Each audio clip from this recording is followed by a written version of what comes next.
Assalamualaikum warahmatullahi wabarakatuh.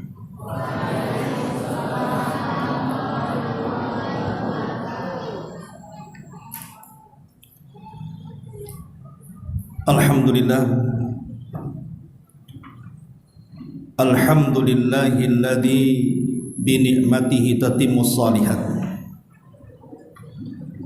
Asyhadu an la ilaha illallah wahdahu rabbi la syarika lah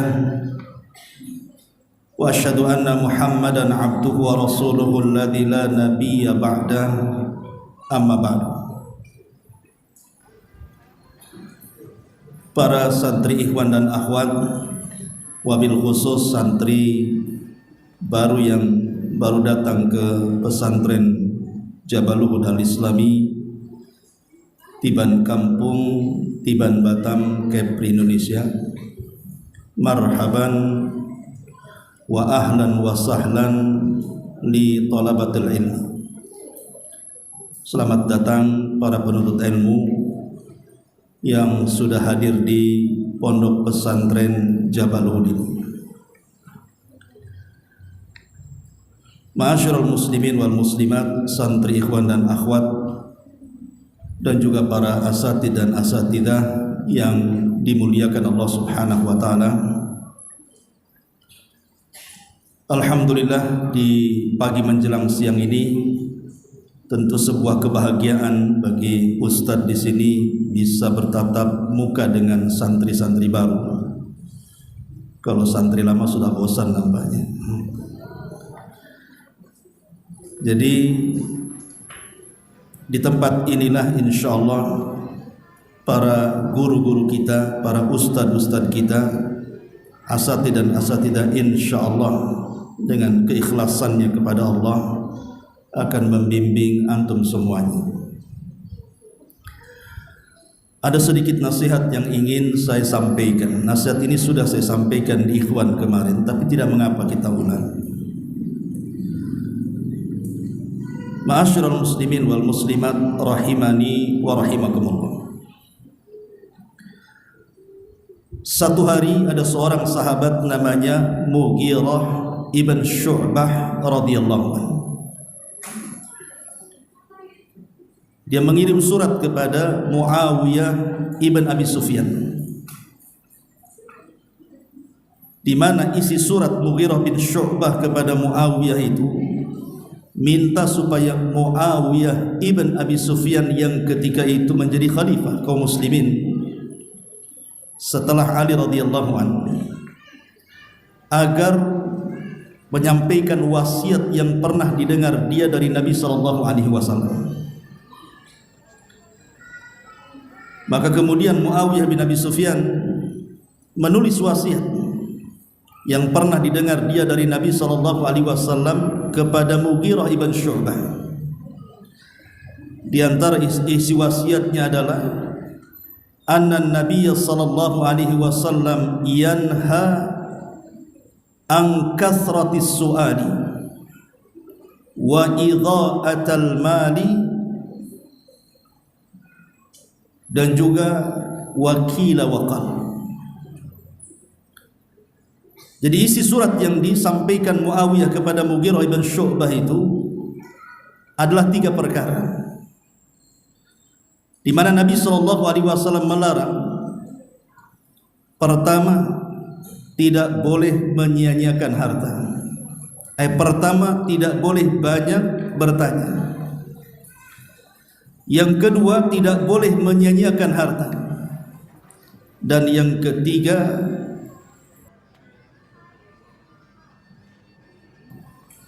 katanya dan katanya. Dan ini juga tertuang dalam hadis Nabi SAW yang lainnya yang dikeluarkan Imam Muslim dari sahabat Abi Hurairah radhiyallahu anhu, di mana Nabi SAW mengatakan, innallaha kariha lakum thalathan. Allah Subhanahu wa taala sangat membenci kepada kalian 3 perkara. Dan kalimat kariha menurut ulama salaf mulai dari kurun pertama sampai kurun keempat, mereka memaknai makna makruh itu artinya haram. Artinya Allah mengharamkan kepada kalian 3 perkara. Kemudian Nabi SAW mengatakan, yang pertama qila wa qal, menukilkan perkataan fulan dan Allah. Yang kedua idha'atul mal, menghambur-hamburkan harta. Dan yang ketiga kathratus su'al, banyak tanya yang tidak ada faedahnya. Ma'asyiral muslimin wal muslimat, santri ikhwan dan akhwat yang dimuliakan Allah Azza wa Jalla, 3 perkara ini semua ada pada kita, khususnya para santri. Tolong 3 perkara ini diwaspadai, karena ini bisa mengganggu jalannya belajar mengajar di tempat ini. Yang pertama, Nabi SAW melarang kepada kita adalah idha'atul mal dulu, menyia-nyiakan harta. Apa sih makna idha'atul mal itu? Para pensyarah hadis banyak yang mengatakan ada beberapa kemungkinan makna.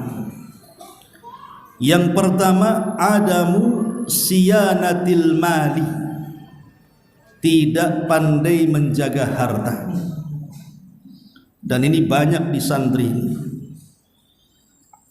Saya pernah masuk ke kelas santri ikhwan, kalau akhwat nggak pernah masuk saya. Banyak buku-buku itu tercecer, kadang-kadang robek sampulnya. Itu bukan buku saja, Quran juga tuh, Quran saku tuh. Kadang-kadang tinggal separuh dia, entah kemana separuhnya. Atau buku pelajaran asal naruh saja, kemudian terkena hujan, akhirnya rusak.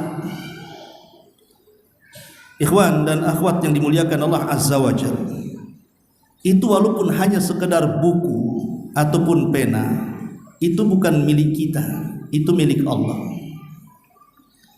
Tolong dijaga. Sebab ketika kita tidak menjaga walaupun hanya 1 buku ataupun pena yang harusnya bisa awet berbulan-bulan, baru seminggu 2 minggu sudah rusak, ini masuk pada idha'atul mal, haram hukumnya, tidak boleh. Jadi Ustaz minta kepada santri ikhwan akhwat, baik yang baru ataupun yang sudah kedaluarsa, yang sudah lama di sini, ya, tolong dari sekarang jaga tuh buku-buku, pena-pena.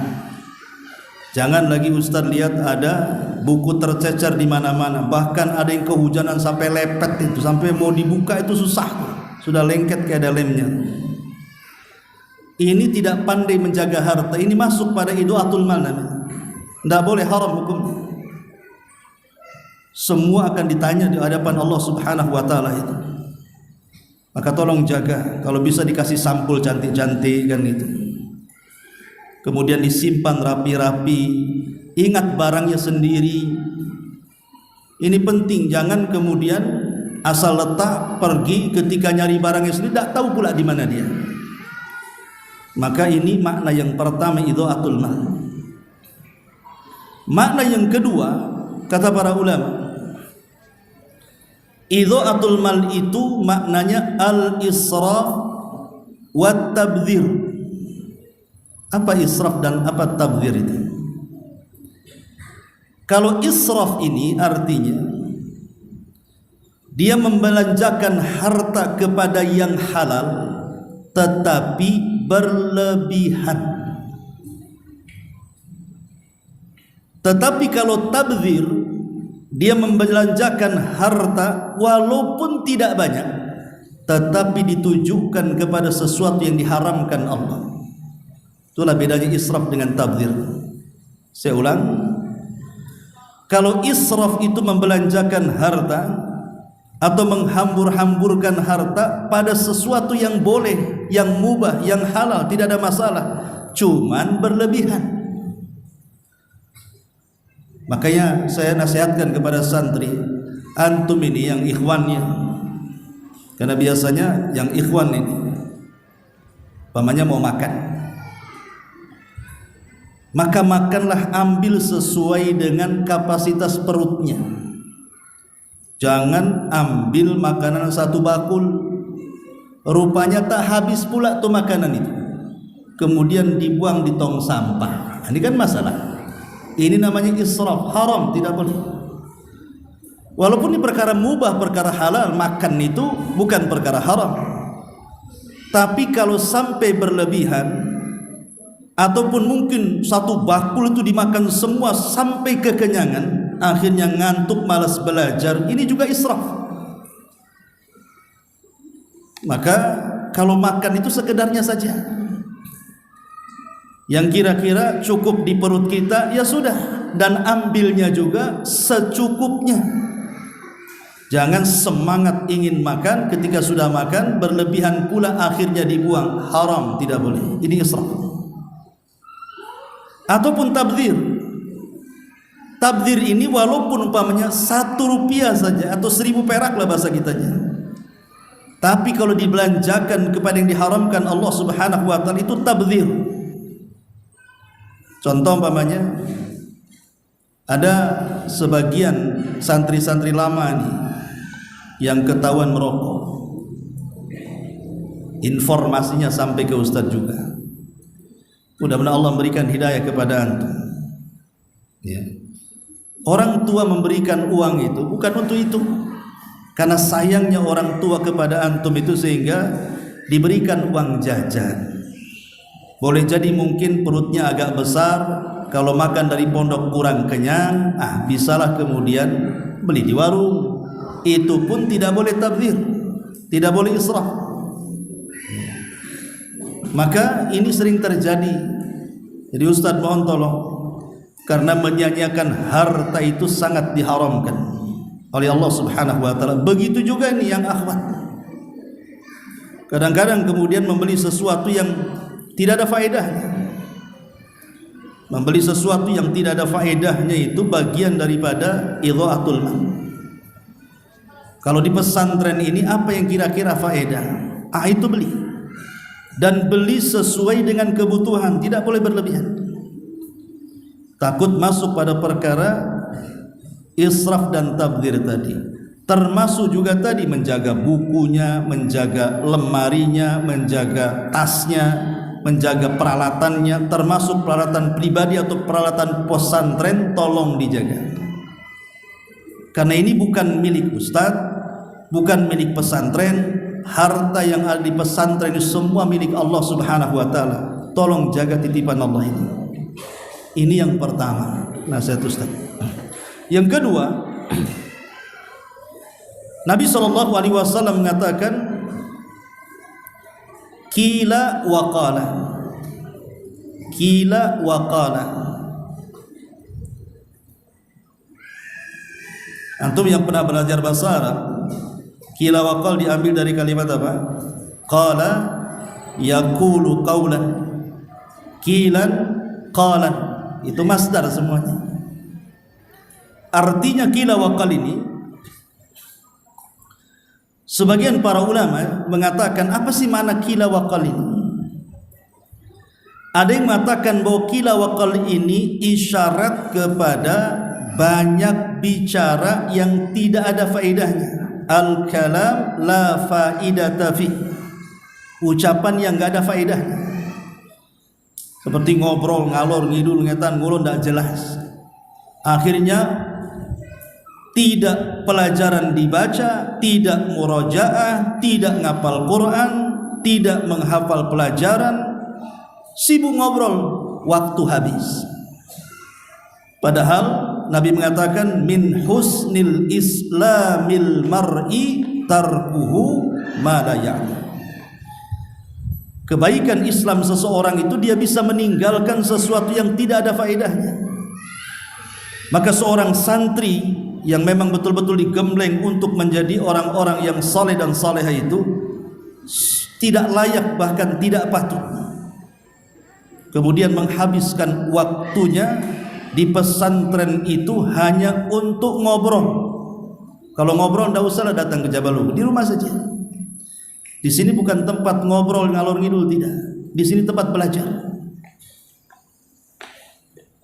Karena kalau seandainya kemudian seseorang dihabiskan untuk ngobrol ini, ingat apa kata para ulama? Al-waqtu ra'sul mali. Waktu itu ra'sul mal, itulah pokok harta kita. Kalau seandainya kemudian waktu itu berjalan dengan obrolan sesuatu yang tidak ada faedahnya, antum walaupun 3 tahun 6 tahun di Jabal Uhud keluar nggak dapat apa-apa. Yang diharapkan orang tua itu mungkin pengen anaknya hafal Quran di sini, hafal hadis, tahu agama, kalau ditanya bisa jawab. Ternyata keluar dari sini bukan 30 juz 30 pula yang hafal. Kemana hafalan itu? Rupanya dihabiskan untuk ngobrol. Ini makna yang pertama. Qila wa qal itu artinya kalam yang tidak ada faedahnya. Tolong sebagai santri, ngobrol boleh, mungkin bosan gitu ya, ngobrol dengan kawannya, tetapi ingat waktu. Kan ada waktu-waktunya ngobrol, ada waktu-waktunya belajar, ada waktu-waktunya murojaah, ada waktu-waktunya menghafal gitu. Maka tolong perhatikan ini. Tolong Ustadz minta. Karena bukan harapan kita dari pesantren saja. Saya kira harapan orang tua, antum semuanya, antunna semuanya, pengen di pondok ini menjadi orang-orang baik. Sebab kalau di pondok menghabiskan waktu untuk itu, di luar sana lebih lagi tuh. Kalau di pondok ahli ngobrol, di luar lebih ahli lagi dia jadinya kan. Maka tolong kurangilah ngobrolnya. Kalaupun harus ada obrolan, apa kata Nabi SAW? Ra'sul amri al-Islam wa amuduhu salatu wa dhirwatus sanamihil jihadu fi sabilillah. Pokok urusan hidup manusia itu adalah Islam. Jadi kalau antum ingin ngobrol, antunna ingin ngobrol, obrolkan masalah Islam. Kalau ingin nulis, tulislah masalah Islam. Kalau ingin tukar pikiran, tukar pikiranlah masalah Islam. Di pondok ini banyak yang harus didiskusikan kan. Bisa diskusi tentang Al-Quran, tentang bahasa Arab, tentang akidah, tentang fikih, kan banyak yang harus didiskusikan itu. Itulah pokok urusan hidup manusia itu, diskusi soal Islam. Dan Islam itu mencakup akidah, ibadah, dan akhlak. Jadi kalaupun harus ngobrol itu yang ada faedahnya lah, yang berkaitan dengan pelajaran-pelajaran yang ada di pesantren ini. Ini yang pertama ya, makna qila wa qal. Yang kedua, ada juga yang memaknai qila wa qal ini, artinya seluruh dosa-dosa yang keluar dari lisan, seperti ghibah, namimah, dusta, mencaci, menghina, memukul, dan begitu seterusnya, dari lisan-lisan kita yang kemudian menyakiti orang lain. Makanya ini Ustaz sering sekali minta kepada antum dan antuna ini, jangan suka membuli. Ingat, membuli ini haram, masuk dalam qila wa qal. Karena banyak kejadian juga, bahkan ada sampai meninggal gara-gara dibuli. Bahkan ada yang sampai bunuh diri gara-gara dibuli. Kalau dia bunuh diri berarti ada sebab yang membunuh, antum yang membunuh jadinya. Sebab kematiannya karena kita yang bully. Akhirnya dia tidak tahan dengan bulian, akhirnya adalah mati saja saya. Jadi tolong jaga lisan, jangan suka bully-bully kawannya. Karena banyak hari ini yang bunuh diri nih. Kemarin di jembatan Barelang itu sampai diruqyah, karena banyak orang bunuh diri. Sampai ditulisi dilarang bunuh diri di sini. Ada juga yang bunuh diri nggak mati, rupanya bisa berenang. Jadi jangan sampai kemudian menyakiti kawannya dengan lisannya, tolong. Karena begini ya, ada hadis yang sangat menakutkan.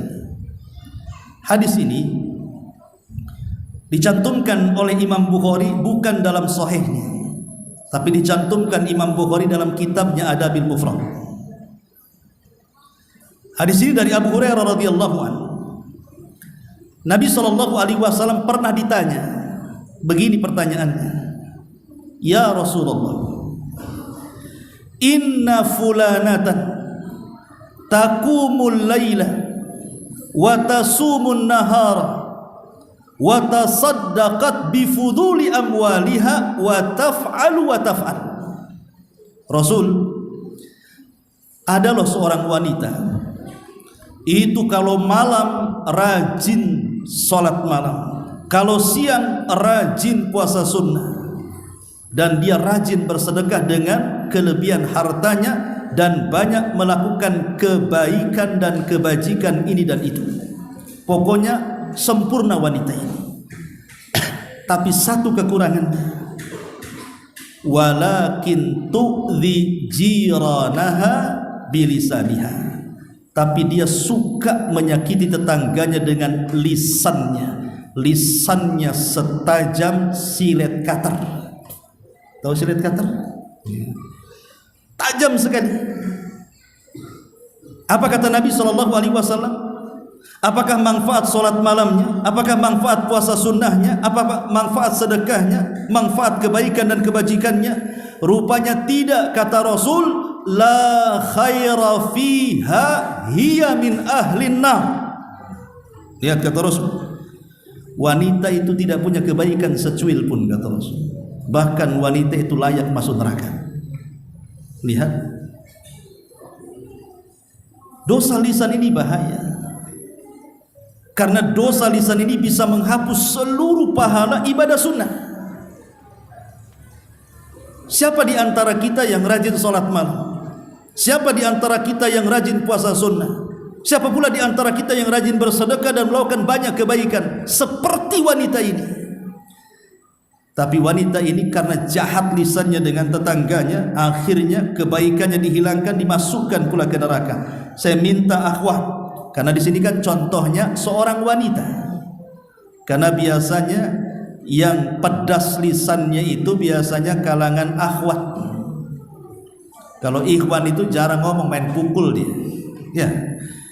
Kalau akhwat ini tidak mukul, lisannya yang mukul-mukul orang. Dengan cara apa? Dicacinya kawannya, dimakinya kawannya, direndahkan, difitnah, digibah, didustakan, macam-macam. Tolong, ini pesantren, jaga lisan. La khaira fi katsiri min najwahum illa man amara bi sadaqatin aw ma'rufin aw islahin bainan nas. Dan Allah yang mengatakan kebanyakan ucapan manusia itu tidak baik, kecuali yang merintahkan sedekah, kemudian mengajak manusia kepada kebaikan. Ajak saudaranya, daripada kita ini menghina, membuli kawannya, ajak kawannya, terutama yang senior. Tolong Ustadz minta yang senior, tolong bimbing yang junior, yang baru datang, arahkan dengan baik, kasih contoh yang baik. Salah satunya memberikan contoh, bicaralah dengan santun, jangan kasar. Ini contoh biar ditiru oleh santri-santri yang baru. Itu adik-adik kalian semuanya, sayangi mereka ya. Ini makna yang kedua, qila wa qal. Ataupun ada juga mengatakan qila wa qal itu suka menukil-nukilkan ucapan orang, atau lebih dekat ke ghibah itu namanya. Oh, si Anu ngomong begini, si Anu ngomong begini, Ustadz Anu ngomong begini. Wah, pokoknya semua diungkit-ungkit, tidak boleh, karena ini akan buat fitnah di pesantren. Makanya Nabi SAW sampai mengatakan kepada Mu'ad, ketika Mu'ad mengatakan, Rasul, apakah orang masuk neraka itu kebanyakan lisan-lisan mereka? Maka Rasul mengatakan, ya thaqilatka ummuka ya Mu'ad, wa hal yakubbun nas fi nari jahannam illa hasaidu alsinatihin. Ya wahai Mu'ad, celaka engkau, kebanyakan orang masuk neraka itu karena buah lisan-lisan mereka. Tolong jaga lisan. Ini di pesantren ya. Jangan Ustaz dengar lagi ada kata-kata cacian, makian, apalagi keluar binatang-binatang, apalagi sampai keluar alam-alam gaib, setan, jin, genderuwo, semua keluar ya. Maka tolong jaga lisan. Ini yang kedua. Kemudian yang ketiga, kasratus su'al, banyak tanya. Ada yang mengatakan su'al itu artinya meminta sedekah, meminta bantuan. Ini juga harus jadi izah nih seorang santri, jangan suka minta-minta ke kawannya. Jangan. Yang antum miliki, itulah milik antum. Kadang-kadang ini kawannya beli makanan, didekati, enak rasanya nih, bagi dong, kan itu ya biasanya. Jangan dibiasakan seperti itu, ya. Karena alhamdulillah di pondok ini kan antum tidak kelaparan juga. Pagi ada makan, siang ada makan, malam ada makan, kan gitu. Ya kalau saudaranya umpamanya beli makanan, ya sudah biarkan saja, antum sibukkan saja. Kecuali kalau dia ngasih, lain ceritanya. Karena dulu juga ada di sini, tapi oknum ini ya, itu suka malak tuh. Dipalaknya kawannya. Karena dia merasa besar badannya, adik-adik kelasnya dipalak tuh. Stor-stor gitu. Ini kayak geng motor jadinya. Nggak boleh, kawan. Ya, tolong ini kasratus su'al itu artinya juga karena banyak minta sedekah. Ini izah bagi seorang muslim, anti. Lebih baik lapar daripada minta-minta. Ini satu. Makna yang kedua kasratus su'al di sini, ya su'al artinya pertanyaan. Maksudnya pertanyaan yang tidak ada faedahnya, tidak menambah iman, tidak menambah takwa, kan itu. Kadang-kadang pertanyaan ini untuk diuji, menguji ustadznya, ustadznya pula diuji sama dia. Betul tak cerdas nih ustadz? Awas nih saya kasih pertanyaan ini. Kalau tak bisa jawab, wah bego nih ustadz nih katanya. Nah, tidak boleh. Masih pertanyaan untuk menguji ustadznya pula. Atau pertanyaan yang tidak ada faedahnya. Dulu di zaman Rasul, Nabi SAW mengatakan tentang wajibnya haji. Tiba-tiba ada sahabat mengatakan, afi kulli amin Rasul, afi kulli amin ya Rasulullah. Apakah setiap tahun kewajiban haji itu wahai Rasul? Rasul diam. Afi kulli amin ya Rasulullah. Apakah setiap tahun kewajiban haji wahai Rasul? Rasul juga diam. Ketiga kalinya masih ngomong seperti itu, fa ghadiban Nabi sallallahu alaihi wasallam. Emosi Nabi dan mengatakan, "Dzaruni ma taraktukum fa inna ma ahlaka man kana qablakum kathratu masailihim wa ikhtilafuhum ala anbiya'ihim," kata Rasul. Sudah, amalkan saja, ikut tinggalkan kepada kalian. Karena hancurnya umat sebelum kalian itu banyaknya penyelisihan, banyaknya pertanyaan dan penyelisihan terhadap nabi-nabinya. Maka kalau bertanya, entah di kelas sama ustadz, tanyalah sesuai dengan durus pelajaran yang antum dan antuna pelajari. Pamannya ilmu nahu, sedang belajar nahu. Yang ditanyakan, yang dipelajari, ini sedang belajar nahu, nanya akidah pula. Ya, nggak nyambung. Ya. Nanti kalau nanya akidah, pas belajar akidah. Ketika belajar akidah, tanya pula fikih. Ya. Nantilah waktunya fikih tanya. Biar fokus disiplin satu-satu gitu kan. Nah, ini juga pelajaran. Dan jangan sampai bertanya dengan sifatnya ta'annud, tidak ada faedahnya sama sekali. Seperti apa contohnya? Contohnya umpamanya antum ini kenalan dengan murid baru, karena belum kenal kan, kenalan. Ditanya sedetail mungkin itu kawannya, siapa namanya, di mana rumahmu, gang berapa ya, nomornya berapa, itu Pak RT-nya siapa namanya, itu lurahnya siapa ya, camatnya siapa, sampai ke Pak Jokowi itu. Coba ditanya, ibumu cantik enggak? Pasti bapakmu hitam ya. Ini kan apa nanya-nanya kayak gini? Kok tahu kamu bapak saya hitam? Iyalah kok hitam. Umpamanya, tidak boleh bertanya sampai detail-detail kayak gitu. Itu bisa menyinggung perasaan. Itu namanya kasratus su'al juga tuh. Masuk juga dalam hadis ini, haram hukumnya. Cukuplah tanya itu siapa, nama, dari mana, sudah. Tidak perlu ditanya sampai ke detail-detailnya. Apalagi sampai kemudian urusan privasi dia kan, ditanya-tanya, bahkan kadang-kadang suudzon pula dia. Nah ini tidak boleh kayak gini. Ini masuk dalam kasratus soal. Seorang santri aib, nggak boleh tanya sedetail itu kepada kawannya, apalagi orang baru kenal, itu tersinggung nanti. Ataupun kasratus soal ya tadi, bisa saja dalam menguji, bukan mencari faedah tapi menguji, membuat fitnah mana. Akhirnya sombong seolah-olah dia cerdas, yang lain tidak. Lah ini 3 perkara ini Ustadz mohon jangan ada di pesantren Jabal Uhud. Tolong, ini bagian daripada akhlak dan adab. Jangan sampai kita ini diberikan utu zakaan walam yu'tu zakaan. Kata Syekhul Islam Ibn Taimiyah rahimahullah ta'ala, ada orang itu diberikan kecerdasan tapi tak punya akhlak. Cerdas itu makin indah kalau berakhlak. Sudah cerdas berakhlak lagi, itulah mantap ya. Maka inilah nasihat singkat dari Ustaz, dan tentunya untuk mengakhiri nasihat ini kembali saya ingatkan perkataan Imam Syafi'i rahimahullahu ta'ala yang bagus sekali bagi para penuntut ilmu.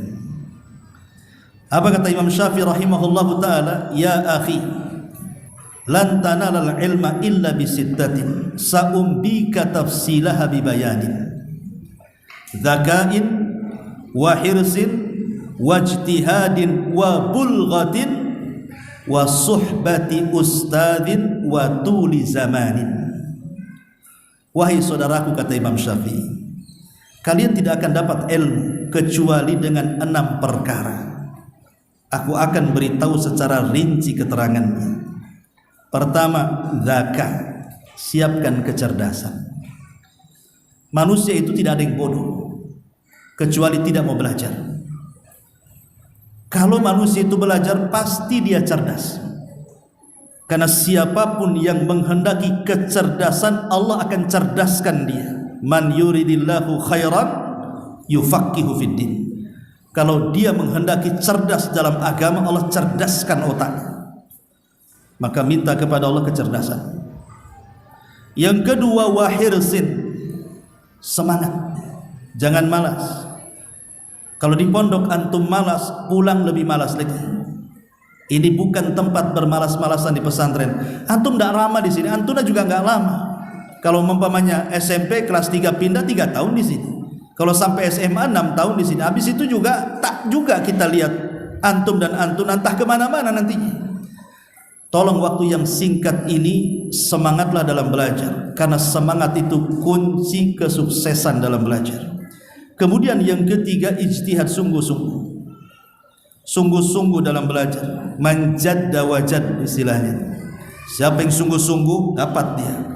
Kalau tidak sungguh-sungguh tidak akan dapat. Apa maksudnya ijtihad ini? Maksudnya antum catatlah.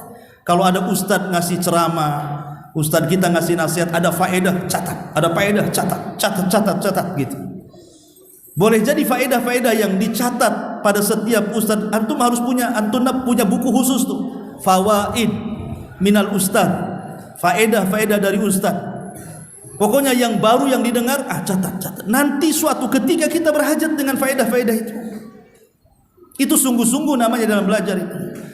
Ini enggak didengar saja, masuk telinga kanan, keluar telinga kiri. Itu masih mending, kadang-kadang mental enggak masuk. Kenapa? Tidur dia. Ini kan masalah ya. Kemudian juga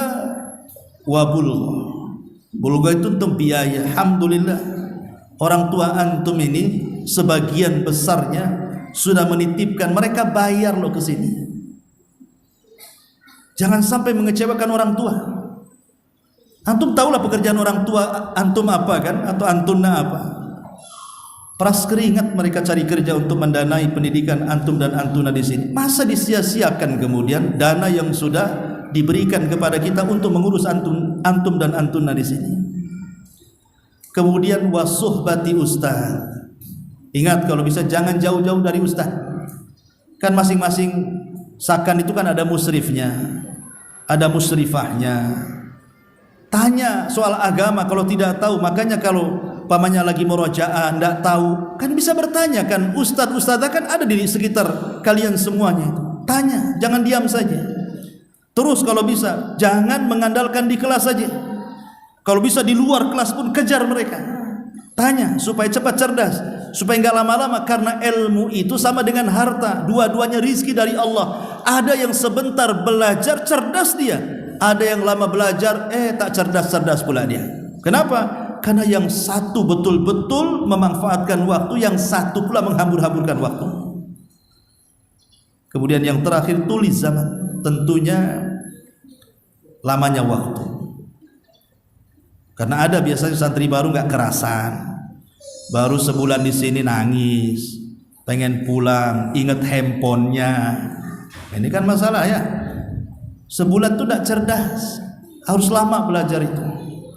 Dan minta kepada Allah Subhanahu wa taala taufik agar kita semuanya, saya, para asatidz dan asatidzah, antum semuanya diberkahi oleh Allah Subhanahu wa taala di pondok pesantren Jabalul Manfaat bagi santri baru dan umumnya santri lama ya. Dan tolong amalkan, karena ini demi kebaikan antum dan antuna semuanya. Wallahu a'lam bishawab. Saya kembalikan kepada moderator. Subhanaka wa bihamdika asyhadu an la ilaha illa anta astaghfiruka wa atubu ilaik. Allahu ta'ala alam. Assalamualaikum warahmatullahi wabarakatuh.